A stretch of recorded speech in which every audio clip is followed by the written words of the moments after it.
Welcome to the Cyber Risk Management Podcast. Our mission is to help executives thrive as cyber risk managers.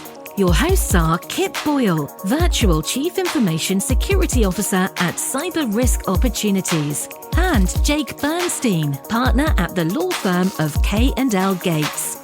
Visit them at cr-map.com and klgates.com. Hey, Kip, what are we going to talk about today on episode 121 of the Cyber Risk Management Podcast? Today's going to be a fun one because what we're going to do is revisit one of my favorite shows from years gone by, Mythbusters, and we're going to identify some common but very much not correct beliefs in the world of cybersecurity, cyber risk management. You know, these well-worn but absolutely wrong ideas that are just floating around out there and causing senior decision makers to make poor decisions. And we don't want that. So I think this is going to be fun. I think we're going to help people. Yeah, no, I think this is going to be good. And I want to say that we don't really know how many we'll get through. We have a whole bunch, and we'll see what happens. So it's that's funny. Part of the fun. I mean, you know, we're not a mature industry, right? Compared to accounting, right? I mean, accountants were pressing, marks into clay tablets with their styluses thousands of years ago, right? And they've got it all figured out. But there's still so much, I don't know, voodoo, black magic. I don't know. There's just all these misperceptions and false beliefs. I just it's crazy, but I'm so glad we're rounding them all up, and we're going to do something about them today. So yeah, or at least some of them we're rounding up. Some, as many as we can. So with that introduction out of the way, why don't you kick it off? What's myth number one that we want to bust? So this one is one that's been bothering me, and shout out to a guy named Troy Fine on LinkedIn. Definitely worth a follow. He's been really active on trying to fight this myth, and it is that SOC 2 reports are certifications, and that you often see. Actually, I just saw it recently in doing some due diligence that a company had reported that it was SOC 2 certified. You also see this. I am NIST certified. That's actually one of my favorites because it has literally no meaning. Right. SP 853 compliant or 853 certified is also common. That's awful. And what we want to say is that, one, as you know, Kip, words matter. I'm all about the definitions here and there. But none of these things are accurate. And so let's kind of talk about these. Let's take the easiest ones first, and I'm going to save SOC 2 for the sure kind of for last because I think it's the most complicated to talk about. But NIST certified, SP 853 compliant or certified, those are easy to bust because NIST is the National Institute of Standards and Technology. They don't have any certifications. Right. They don't do any certifying. They're not a certifying body. And even more so, just saying you've seen someone say NIST certified, right? Oh, yeah. You've seen that. I've seen that. Oh, yeah. And I think so if we're being charitable, NIST certified has literally no meaning. What they probably meant was that they are NIST Cybersecurity Framework certified. However, can you get certified with Cybersecurity Framework? Well, not from NIST. I mean, I'm sure there's somebody out there that will, for a fee, confer upon you some sort of a private certification.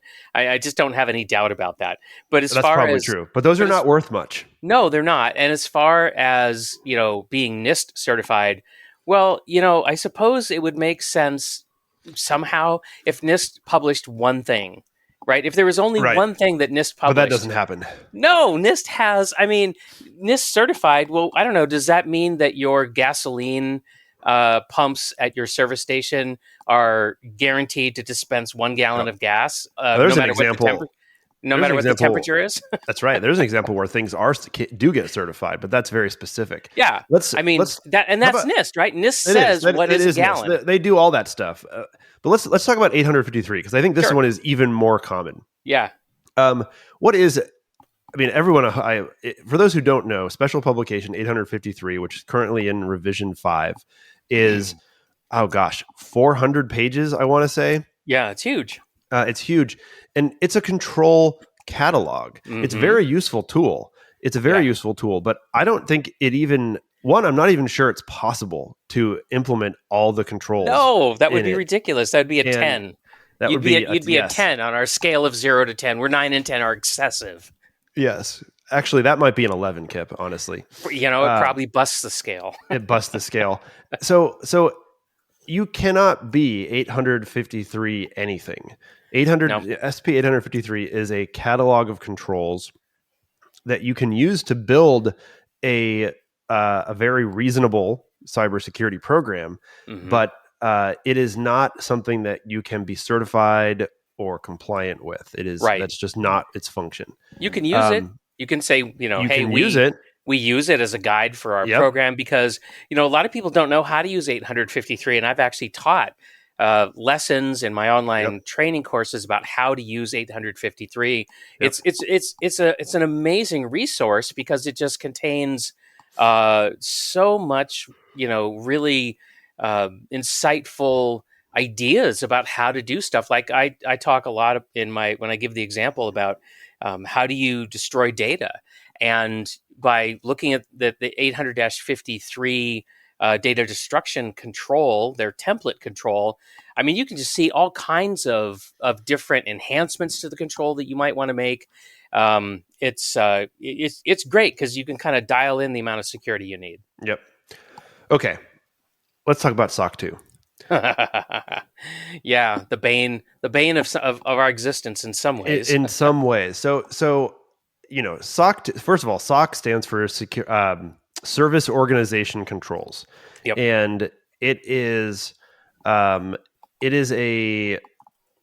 really a CPA, a certified public accountant auditing mechanism. It was built by the AICPA, the American Institute of CPAs. Yep. And this is where it gets a little confusing, and I think this one is more understandable because you can buy a SOC 2 attestation report, right? That's an audit, and it does have more meaning than like,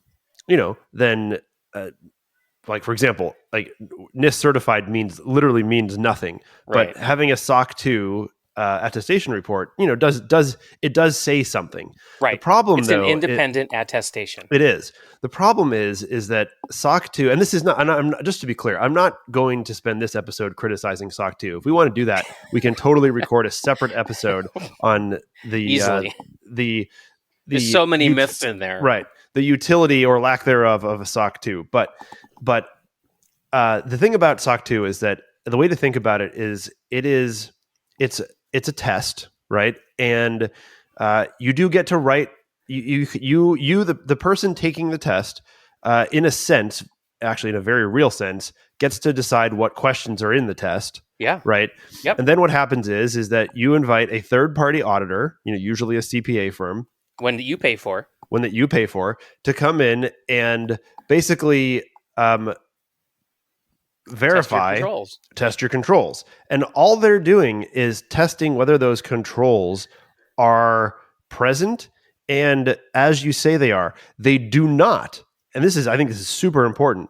The SOC 2 auditing firm does not make any determination that they are the right controls, that they are the best controls, that they are reasonable controls, that they're even necessarily fit for whatever purpose you think you have. All they do is, and this is, like I said, it does have value, but all they do is say, you client, say you have these controls. We're going to check to make sure you actually have these controls. That's it.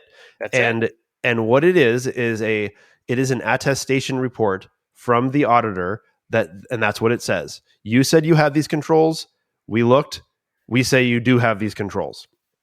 It is not a certification. A certification like the CISSP or one of the IAPP privacy certifications or any number of technical certifications, those are different. Those are third-party controlled kind of credentialing systems, and if you pass and get certified, then you have met that third party's Right. control framework. An Right. example is ISO Yeah. 27001 Or PCI.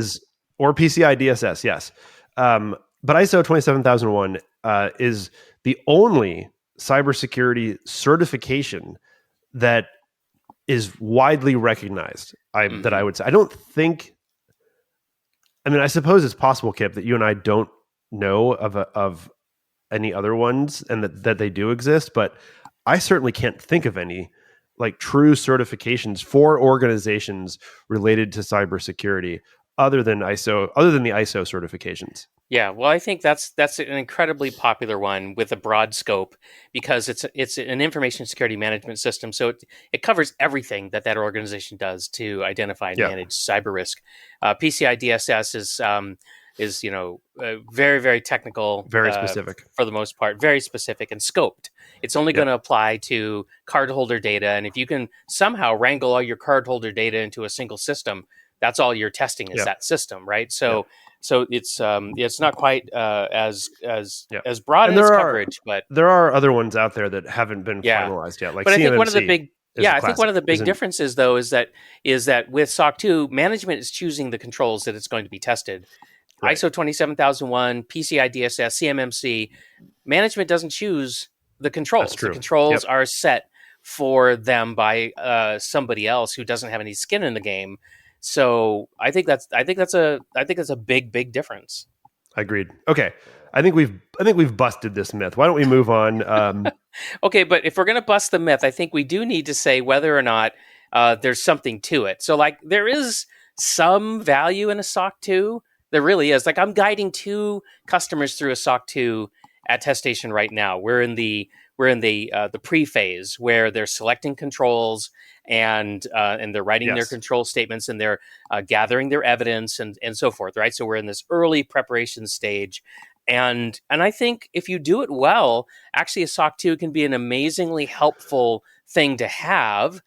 But I see what you want us to say. Yes, I totally agree. I think the difficulty is that there have been SOC 2 like farms absolutely. that will just offer a SOC 2. Yeah. And how fast can you do it? How fast can you do it? And really what you need to remember is, look at the attestation, see what was actually examined and audited. I had a salesperson one time practically say to me, like, he hedged and he chose his words carefully, but essentially what he's saying was, if I cut a check right now, will you go find us a SOC 2 report because I have a deal to close?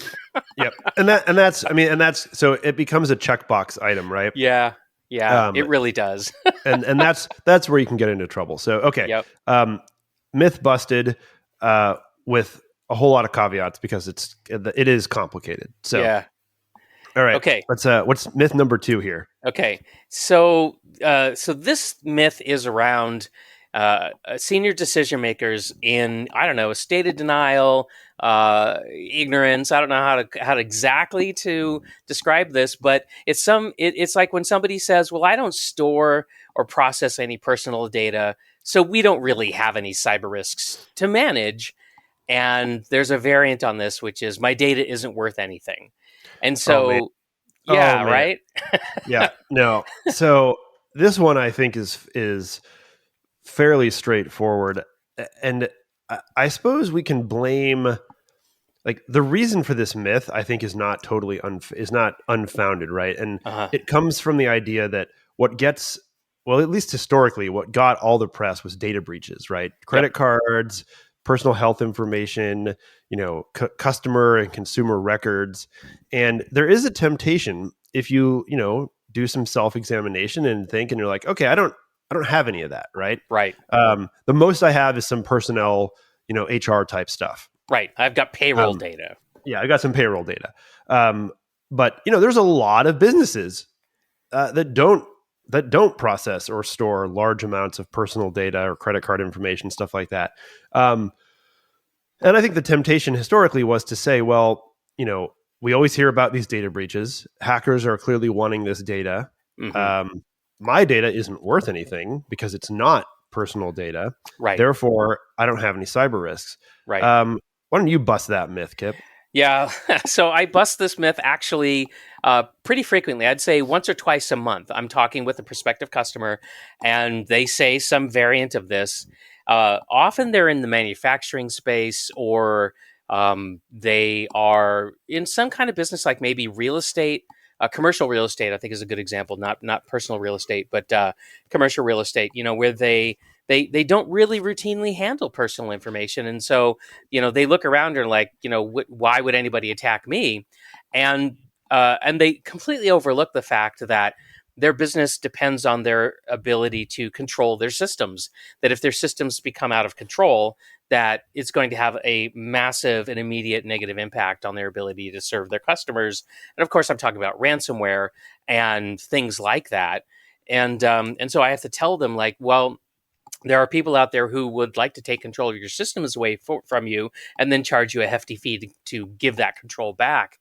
And so then we kind of do some negative visualization exercises where I say, could you, whatever your business is, like I was talking to a company that catches tuna fish in the South Pacific, processes it at sea, cans it, and delivers it to grocery stores.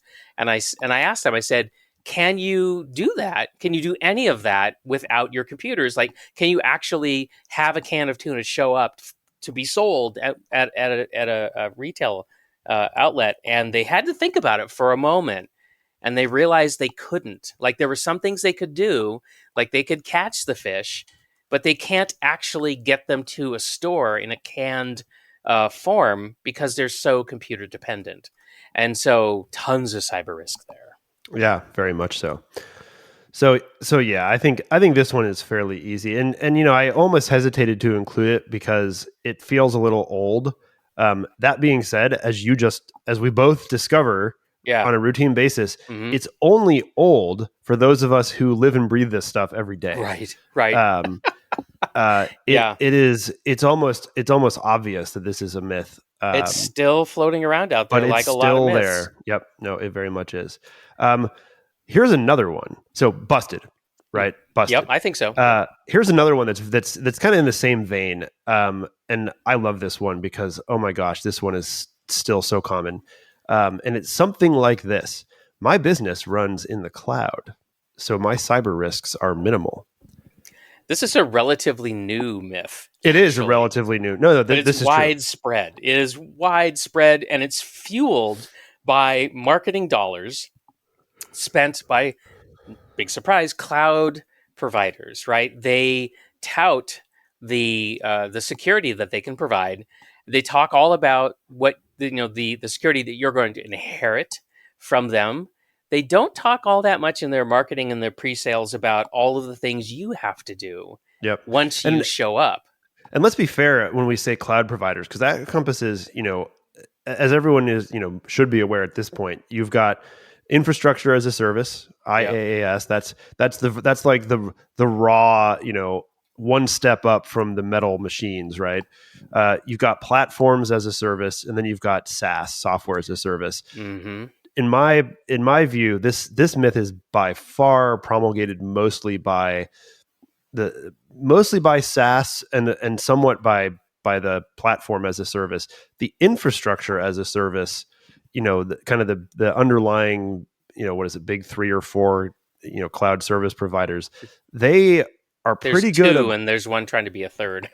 That's true. I'd say there's 3 or 4. Well, there's AWS and Azure, which are well established, and Google desperately wants to be part of the, part of the team there, and they're working hard. Yeah, and there are other ones too, like, a lot of the Oracle, they have cloud, and there's a lot of private cloud, like kind of hybrid cloud providers. In any event, those companies are in a different position because they really push this shared responsibility model, and I think AWS frankly says it best, which is, they say something along the lines of, look, we take care of security of the cloud. Mm-hmm. Your responsibility is security in the cloud. Yeah, and this is a nuance that gets lost a great deal in the SaaS world. Yeah, and it's just not part of the pre-sales conversation. It's not. And the issue too with the SaaS component here is that because let's be honest, when most of the time when we're talking to clients who say this, what they don't like, we're usually not talking to the SaaS company itself, right? Yep. We might be. It's possible, but Yeah. more often than not, we're talking to our non-technology clients who say, well, we don't worry because we don't really we have no on-prem servers. Everything's in the cloud. We use this series of SaaS programs. It's all good, right? Yep. And that is the problem. Is that and what really drives me nuts is when some new SaaS company, hangs their entire security hat on the reputation of the underlying infrastructure as a service provider, Yeah. and it's like, um, like everyone knows that the big three or big two plus one, however you want to say it, their physical data centers are locked down, right? Mm-hmm. Like, this is a true statement. What drives me insane though is when I see this new, some, we'll just say some startup that's like, oh, we have, is it level 3 or level 4? There's some, extremely high level of, you know, data center security, and it's like, well, actually, you're just on AWS or Azure, and that shouldn't fill you with a whole lot of confidence when it's part of the marketing game. Yeah. And why is that, Kip? Like, why isn't this true? Gosh. Well, I like what you said about security of the cloud versus security in the cloud. I think that really captures, the essence of why it's a myth that just because you're in the cloud, you have minimal or no cyber risks. Because once you get in there, you've got to configure stuff to match your security posture or your, to counter the threats that are facing you out there. And one thing about cloud that really gets in the way of that is that everybody is a systems administrator in the cloud, because anybody in the cloud can share a file, for example. Well, it used to be when, pre-cloud, if you wanted to do file sharing, you usually had to have a systems administrator set up a server to do Yeah. file sharing, and they would configure it. I still do have to request that if I There want to you do an go. Okay. external file share. There you go, because that's the legacy world of file sharing. Well, now we've got people who can share files just by right clicking on the file on their computer, and they can share it, but they've never been trained to make the security settings, and more often than not, by default, they're just going to turn off all the security, and they're going to typically choose, if I possess the link, I can access the file level of security, which isn't Yep. very good. Well, And and those links never expire, and so they're floating not around by forever. default. No, Yep. they No, don't. Not by that's default. So exactly it. and so that's a big problem, and that's why Gartner said years ago, and continues to iterate, that 99% of cloud security failures are the responsibility of not the cloud provider, but the cloud user. Yep. And I think it's, again, we could probably do a whole episode on cloud and what it means, but I have a mug that says, there is no cloud, it's just someone else's computer. That's right. And I think we can even go slightly deeper than that, which is there, it's not, these days, it's not just someone else's computer, it's someone else's simulated computer. Because isn't that what a virtual machine is, Kip? It's a Yeah. simulated computer. Yeah, there's real hardware somewhere underneath there, but as a somewhere. cloud user, you have no access to it, right? And so Right. one of the things I have to talk to customers about these days is that they'll get a data security addendum from a customer of theirs, an insurance company, a bank, whatever, and it'll still have language in there saying that when you dispose of your old computers, you have to do a DoD, Department of Defense class data wipe of the hard drives before you dispose of them, so that our data doesn't accidentally wind up on eBay. Okay, well, you're fighting last decade's war with this. Right. Everyone's in the cloud, and you have no ability. You can't wipe anything in the cloud because you have no access to the underlying hardware. And so we have to come up with alternate approaches, like encrypting everything and then destroying the encryption key. Like, that's the modern equivalent of that. Crypto shredding is one of the terms that I hear people use to describe that approach. But and if you don't understand this, then then there's a gaping hole in your data protection strategy. Very much so. Okay, I think we've busted. By the way, we did talk about this once before. It was episode 77 of our podcast. But since we're on episode 121, I don't expect us to remember Yeah, that's a good everything. point. But if you want to go back to episode 77, specifically what we talked about there was that migrating to the cloud means you do have cybersecurity worries.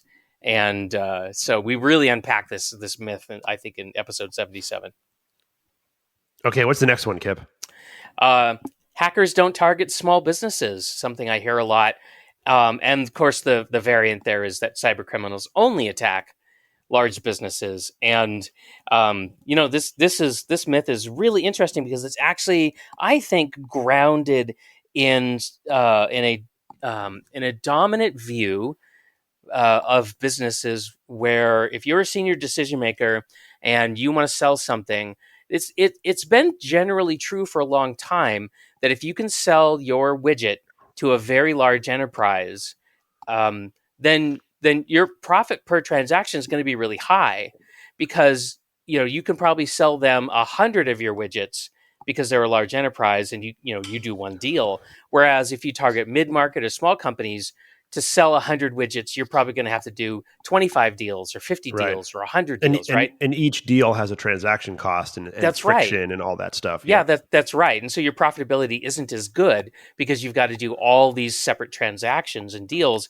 And so senior decision makers who are trying to figure out if they're a target or not kind of take that lens and they say, wow, we're too small. I mean, why would a cyber criminal go after us? Because they're not going to score as well if they tip us over. They're better off just going and trying to tip over a large enterprise because they'll get more reward for the effort that they put into it. And so I can sort of understand this lens.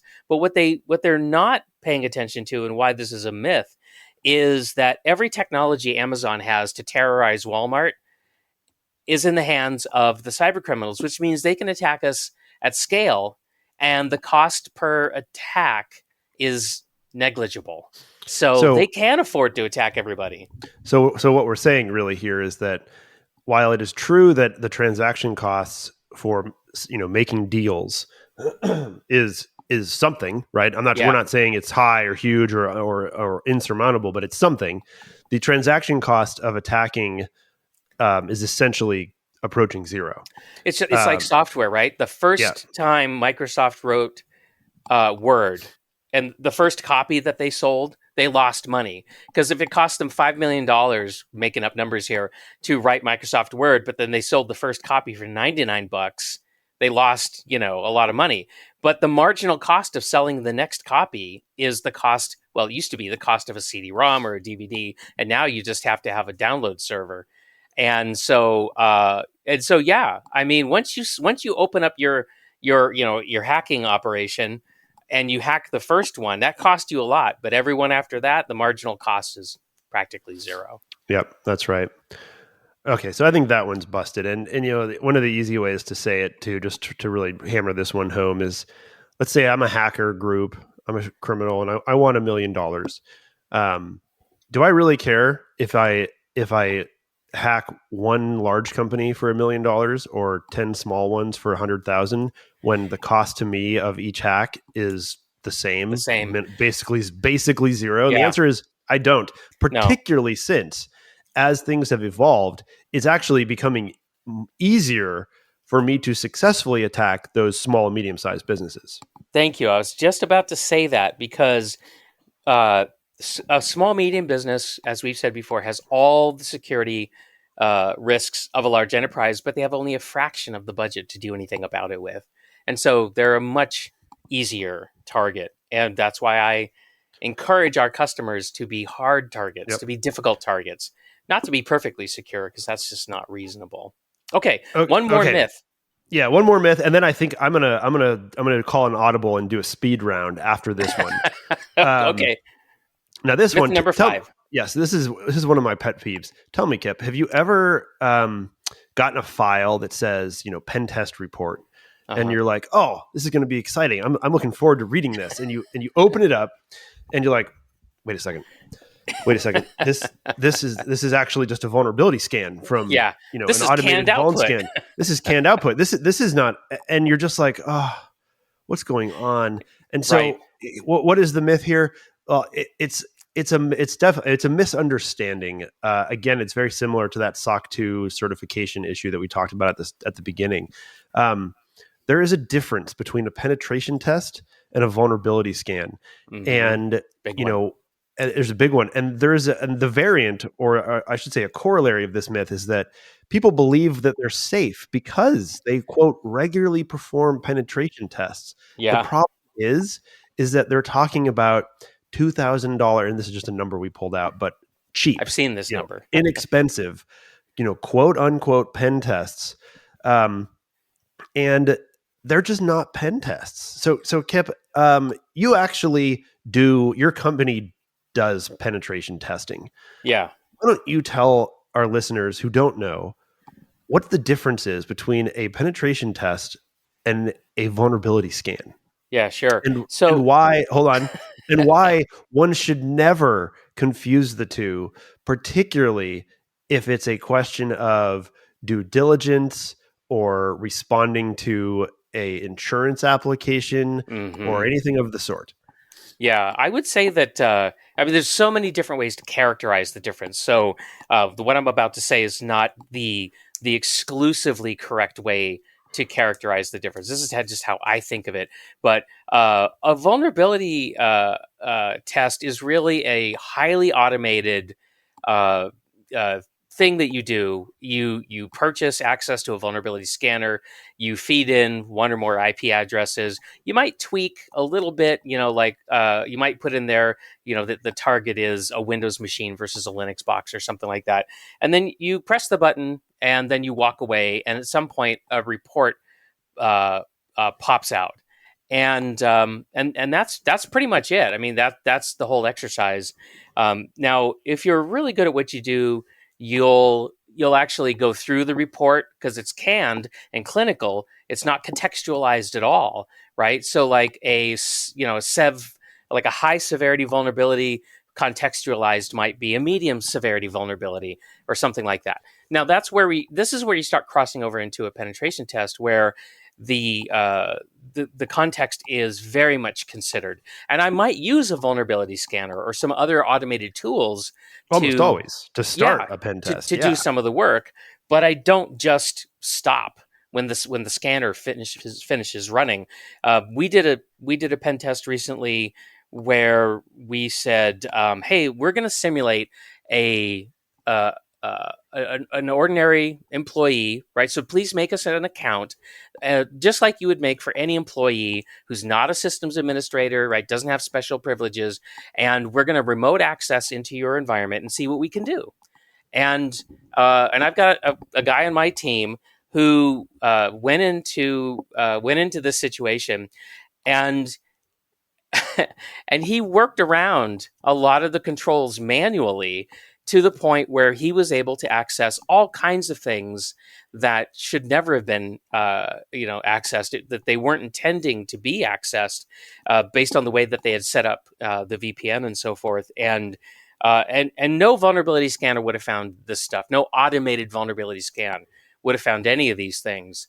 And so that's the difference between a real pen test and a vulnerability scan. Yeah, and I think a good metaphor here is helpful.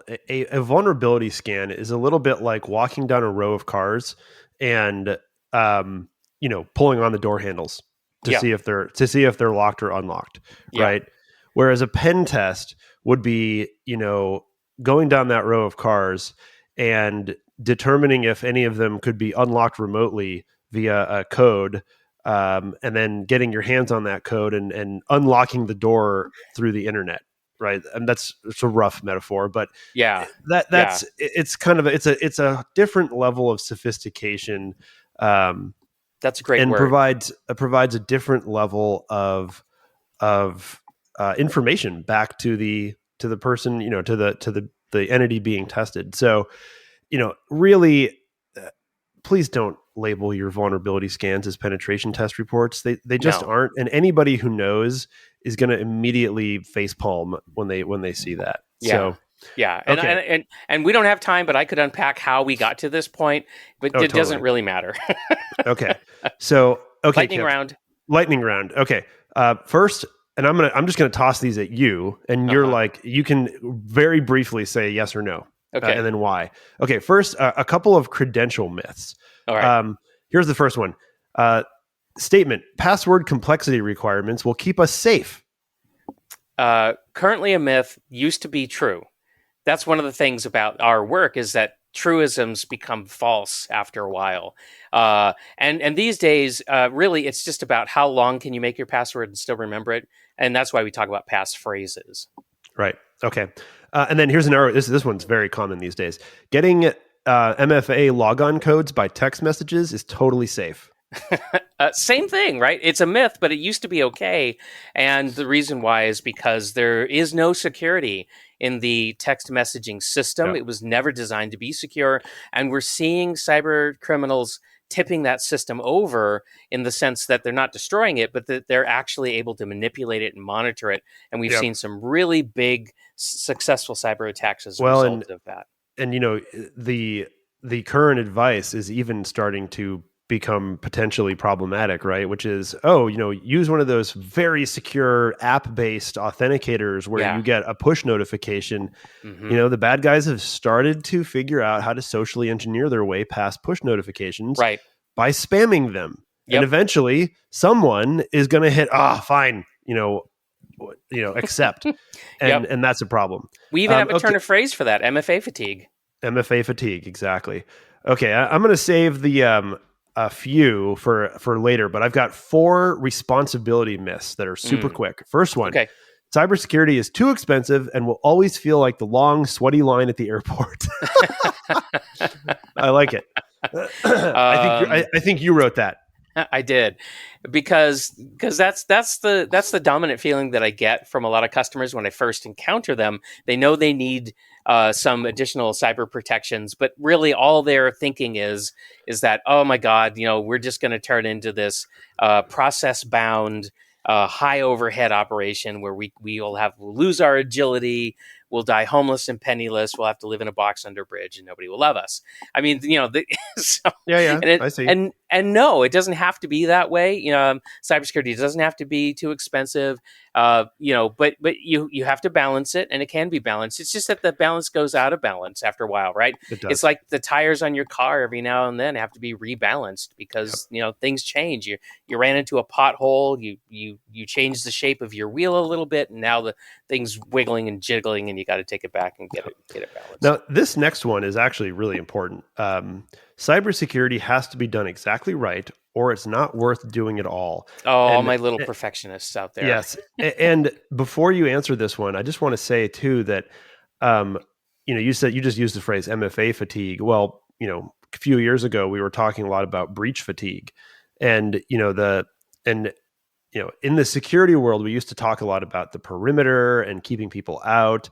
And then Hmm. it kind of became this whole, well, let's assume a breach. And there just kind of became this nihilistic view, even within the cybersecurity community, I think at times about it was impossible. It's an impossible task to keep people out.